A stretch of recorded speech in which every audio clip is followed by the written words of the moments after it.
I've seen a lot of change, been through a lot of pain. Some things are not the same as they were a year ago, but all will be okay. I move on each and every day. The past is where it stays, way back a year ago. I've changed for the better this time. I thought I would never... Halo guys, gimana kabarnya kalian semua? Semoga semuanya dalam keadaan baik dan dilancarkan rezekinya. Sebelum lanjut ke videonya, bagi yang baru bergabung jangan lupa untuk subscribe channel Nakama Movie terlebih dahulu ya guys. Dan jika kalian suka dengan video ini, tidak ada salahnya untuk like, komen, dan share video ini ke teman-teman kalian. Langsung saja, setelah di awal kami sajikan preview Renegade Immortal episode 16, kali ini Nakama Movie akan melanjutkan sedikit spoiler versi novelnya agar dapat mengobati rasa penasaran teman-teman semua.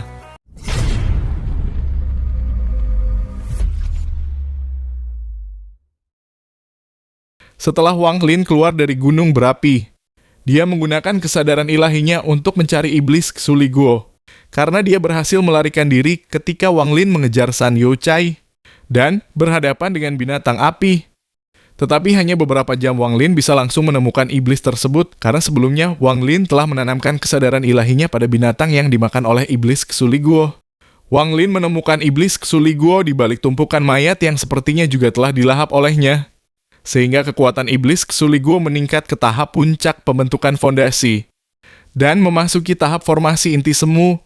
Merasa kekuatannya sudah mengungguli Wang Lin membuat iblis Xuliguo percaya diri mampu membunuh Wang Lin, sehingga dia dengan marah langsung menyerang Wang Lin.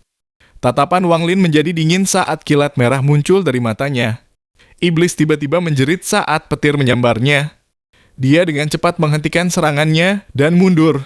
Tetapi Wang Lin tidak membiarkannya begitu saja. Karena sebelumnya iblis mencoba memberontak. Maka Wang Lin menyiksa iblis Xuliguo dengan kekuatan kesadaran ekstrimnya, hingga membuat iblis tersebut ketakutan dan memohon ampun pada Wang Lin. Wang Lin mengeluarkan potongan logam di tangannya lalu memperingati iblis Xuliguo jika suatu saat nanti dia mencoba memberontak lagi maka Wang Lin akan membunuhnya. Iblis gemetar ketakutan saat dia dengan lemah lembut mengangguk dan kemudian dia secara sukarela memasuki potongan logam tanpa menunggu perintah dari Wang Lin.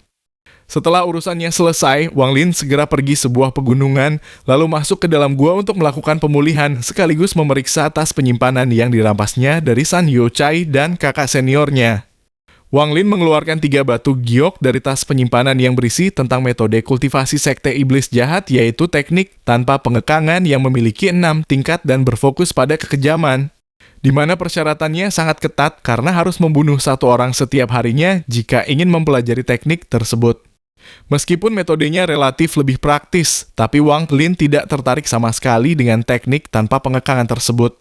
Wang Lin tertarik mempelajari metode kultivasi yang berada di dalam batu giok, satunya yaitu teknik pelarian dari bumi seperti yang telah ditampilkan oleh San Youchai sebelumnya. Dalam waktu singkat, Wang Lin telah selesai mempelajari teknik pelarian dari bumi, tetapi dia masih membutuhkan waktu untuk menguasai teknik tersebut. Kemudian Wang Lin memeriksa batu giok ketiga yang berisi rekaman aktivitas sehari-hari San Youchai selama 30 tahun menjadi seorang kultivator. Dari sekian banyak catatan harian San Youchai, Wang Lin hanya tertarik pada informasi tentang semua pil yang telah San Youchai minum untuk meningkatkan kultivasinya dengan cepat. Masih tersisa 4 hari untuk bertemu dengan Lin Tao. Berbekal teknik pemurnian yang disalin Yang Xiong untuknya dari kuil Dewa Perang, Wang Lin memutuskan untuk memurnikan pedang hijaunya dan akan digabungkan dengan pedang hitam milik seniornya San Youchai. Meninggalkan Wang Lin yang sedang pelatihan tertutup, kini negara Hoven berada dalam kekacauan di mana seluruh gunung berapi akan segera meletus. Sehingga keempat sekte besar yang meliputi sekte kuil Dewa Perang, sekte Luo He, sekte iblis jahat dan sekte mayat mengirim kultivator jiwa baru lahir untuk menyegel gunung berapi tersebut agar tidak meletus. Karena jika sampai meletus, maka seluruh negara Hoven akan mengalami bencana besar yang mengharuskan mereka bermigrasi ke negara lain. Tetapi para kultivator jiwa baru lahir dan beberapa murid dari keempat sekte besar tidak mampu mempertahankan segel mereka.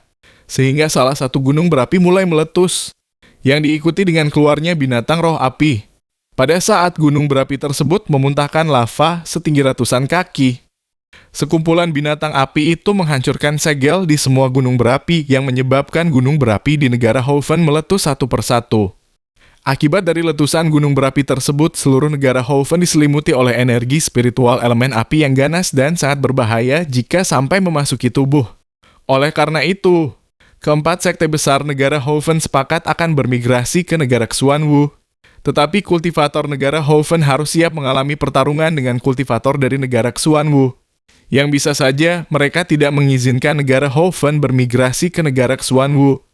Penduduk biasa dipersilakan pergi terlebih dahulu, sedangkan para kultivator berada di belakang untuk melindungi dan menahan ratusan ribu monster api. Wang Lin sendiri akhirnya telah selesai berkultivasi dan hari perjanjian dengan Lin Tao pun juga telah tiba sehingga dia segera keluar dari gua. Tepat setelah keluar dari gua, Wang Lin sangat terkejut karena banyak monster api yang sedang bertarung dengan para kultivator negara Hoven. Melihat kekacauan ini, Wang Lin akan segera pergi ke kuil Dewa Perang, tetapi langkahnya langsung terhenti ketika ada sekitar 16 monster api yang menuju ke arahnya. Monster api tersebut meraung marah ke arah Wang Lin karena tujuan para monster api itu keluar dari gunung berapi adalah untuk membuat perhitungan pada Wang Lin yang telah membunuh leluhurnya. Ternyata bola api yang diserap oleh mutiara penentang surga sebelumnya merupakan roh api milik leluhur monster api tersebut sehingga mereka ingin membunuh Wang Lin. Akibat ulah Wang Lin tersebut, kini negara Hoven mengalami bencana besar. Bahkan membuat para kultivator dan manusia fana harus pindah ke negara lain untuk berlindung dari amukan para monster api. Menghadapi serbuan monster api, Wang Lin mengeluarkan pedang terbangnya lalu pedang itu segera berteleportasi dan meledakkan tubuh monster api satu persatu. Meskipun Wang Lin mampu melawan, tetapi jumlah monster api sangatlah banyak sehingga Wang Lin merasa kelelahan. Mengandalkan esensi darah jiwa Lin Tao dan Yang Xiong Wang, Lin menemukan lokasi kelompok kuil Dewa Perang sehingga Wang Lin memutuskan pergi ke lokasi tersebut untuk mencari perlindungan. Dalam perjalanan ke kuil Dewa Perang, Wang Lin dihampiri oleh seorang kultivator wanita dari sekte Lu He yang menanyakan nama dan sekte Wang Lin. Wang Lin sedikit ketakutan melihat wanita tersebut lalu dia mengenalkan dirinya sebagai Maliang dari kuil Dewa Perang. Kemudian wanita itu menyuruh seorang pemuda bernama Qiang Xuan untuk mengantar Wang Lin ke kuil Dewa Perang dan memverifikasi identitasnya. Jika Wang Lin ternyata bukan murid kuil Dewa Perang, maka Qiang Xuan disuruh untuk membunuhnya. Kemudian Wang Lin dan Qiang Xuan pergi melewati ribuan kultivator yang sedang bertarung dengan monster api. Setelah sampai di pusat pasukan kuil Dewa Perang, Qiang Xuan segera melaporkan dan memverifikasi identitas Wang Lin. Tepat setelah Qiang Xuan berbicara, seorang wanita di atas pedang terbang menunjukkan ekspresi gelap dan gelisah karena wanita itu ternyata adalah Xusi. Karena dia sangat membenci Maliang, akhirnya Xusi tidak menganggap Maliang sebagai murid kuil Dewa Perang dan langsung menyerang Maliang alias Wang Lin. Jarum hujan hitam berukuran 2 inci dengan kejam menuju ke arah Wang Lin, tetapi dengan kekuatan ekstrimnya Wang Lin dapat memblokir serangan tersebut. Bahkan Wang Lin dapat menghapus kesadaran ilahi harta sihir tersebut untuk dijadikan sebagai miliknya, sehingga hal itu membuat Xusi terkejut dengan kekuatan mengerikan yang dimiliki oleh Maliang. Ingat ya guys, di sini Xusi dan semua murid kuil Dewa Perang kecuali Si Hong, Yang Xiong, dan Lin Tao belum mengetahui kalau tubuh Maliang telah diambil alih oleh Wang Lin. Tidak lama kemudian Yang Xiong datang lalu mengonfirmasikan pada King Xuan kalau memang benar Maliang adalah murid kuil Dewa Perang sehingga murid sekte Lu He tersebut bisa segera pergi. Kemudian Yang Xiong menunjuk ke sebuah kereta Phoenix 5 warna, lalu menjelaskan kalau di dalam kereta tersebut merupakan leluhur Feng Luan dan Wang Lin diminta untuk menemuinya. Ketika melihat ke arah kereta Phoenix, Wang Lin akhirnya mengetahui kalau leluhur Feng Luan merupakan wanita yang meminta esensi darah jiwa milik Si Hong tempo hari. Karena sebelumnya Wang Lin melihat ketulusan leluhur Feng Luan, maka Wang Lin mau pergi bersama Yang Xiong untuk bertemu dengan salah satu leluhur kuil Dewa Perang tersebut. Ketika Wang Lin melewati Xusi, dia menatapnya dengan tatapan kejam dan diam-diam menaruh sepotong kesadaran ilahi pada gadis sombong tersebut. Kesadaran ilahi ini secara otomatis akan aktif setelah 1 bulan dan kemudian Xusi akan mati. Karena sebelumnya gadis itu memiliki niat jahat padanya, maka jangan salahkan Wang Lin jika bertindak kejam. Setelah sampai di dekat kereta Phoenix 5 warna, Wang Lin segera menangkupkan kedua tangannya, lalu menyapa leluhur Feng Luan dan mengenalkan nama aslinya yaitu Wang Lin. Wanita cantik itu mengalihkan pandangannya dari pertempuran dan menatap Wang Lin, lalu dengan lembut bertanya, Wang Lin adalah nama aslimu? Wang Lin diam-diam mengangguk. Nama Wang Lin terlalu umum jadi dia tidak perlu menyembunyikannya. Jika Wang Lin ketahuan bahwa dia berbohong tentang namanya, maka itu akan menjadi hal yang buruk. Lantas apakah yang akan terjadi selanjutnya? Untuk jawaban pastinya mari kita tunggu setelah Donghua-nya rilis setiap hari Senin jam 9 di Tencent Video. Mungkin itu saja spoiler Renegade Immortal episode 16 yang dapat Nakama Movie sampaikan. Terima kasih sudah menonton, semoga bermanfaat dan sampai jumpa di video selanjutnya.